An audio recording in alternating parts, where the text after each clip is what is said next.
Let me give you a quick walkthrough on how you can use Glassdoor for job searches. If you're currently on a hunt for a new job and you're trying to apply for a job inside of Glassdoor, let me show you how exactly it is done.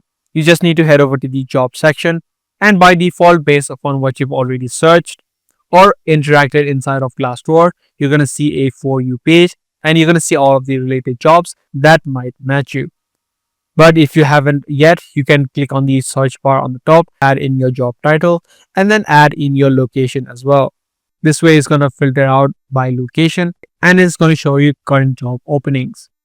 Also, you can head over to the search option where you can add in different filters. You can add in filters such as easy apply only, meaning it does not direct you to its website or the company's website where you need to fill in a form. You will only get options or companies that have the easy apply option.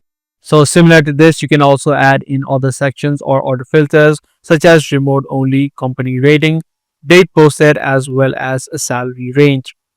Once you filter out all of these options, you're going to get a narrowed down search, and it is going to be easier for you to find jobs that are of your interest and that are in your location as well.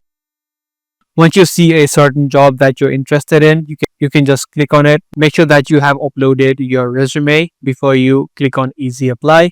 You can scroll down, take a look at the job role and responsibilities, as well as the pay range that this job has. Once you read everything and once you think it is okay, you can click on the easy apply option.